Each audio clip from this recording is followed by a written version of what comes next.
ഈ ചെറുപ്രായത്തിൽ തന്നെ നമ്മളെല്ലാവരെയും അമ്പരപ്പിക്കുന്ന രീതിയിലുള്ള പെർഫോമൻസ് കളത്തിൽ കാണിച്ചു കൊണ്ടിരിക്കുന്ന, അത് ബാഴ്സക്ക് ആയിക്കോട്ടെ സ്പെയിനിനായിക്കോട്ടെ കാണിച്ചു കൊണ്ടിരിക്കുന്ന ഒരു താരമാണല്ലോ സൂപ്പർ താരം ലാമിൻ യമാൽ.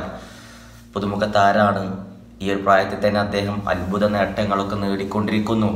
ഇപ്പോൾ ഇത് അദ്ദേഹത്തിൻ്റെ ഉമ്മയെ കുറിച്ചിട്ട് ഒന്ന് പറഞ്ഞേക്കാണ്. എൻ്റെ ഉമ്മയാണ് എൻ്റെ ശക്തി, അവരോട് എനിക്ക് തീർത്താൽ തീരാത്ത ഒരുപാട് കടപ്പാടുകളുണ്ട് എന്നാണ് ലാമിൻ യമാൽ പറയുന്നത്.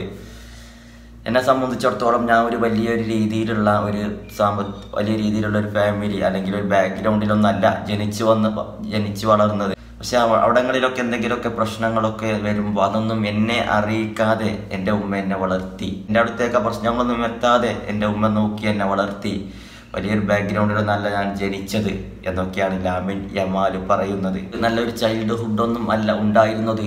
അതുകൊണ്ടൊക്കെ തന്നെ ഇപ്പോഴുള്ള എൻ്റെ ജീവിതം എല്ലാ സമയത്തും ഹാപ്പി ആയിരിക്കാൻ എനിക്ക് കഴിയുന്നു എന്നൊക്കെ ലാമിൻ യമാൽ പറയുന്നു. ഏതായാലും നമുക്ക് സ്പെയിനിന് വേണ്ടിയിട്ടാണെങ്കിലും ബാഴ്സലോണക്ക് വേണ്ടിയിട്ടാണെങ്കിലും തകർത്ത് കളിച്ചുകൊണ്ട് ഈ ചെറുപ്രായത്തിന് നമ്മളെല്ലാവരും അത്ഭുതപ്പെടുത്തിക്കൊണ്ടിരിക്കുന്ന ഒരു അത്ഭുത ബാലൻ തന്നെയാണ് ലാമിൻ യമാൽ. ഇന്ന് ബെനഫിക്കയുമായിട്ട് ബാഴ്സലോണക്ക് മത്സരമുണ്ട്. ലാമിൻ യമാൽ നോമ്പ് നോറ്റുകൊണ്ടാണ് കളിക്കാൻ ഇറങ്ങുന്നത്. മൈതാനത്ത് വെച്ചായിരിക്കും നോമ്പ് തുറക്കുന്നത്.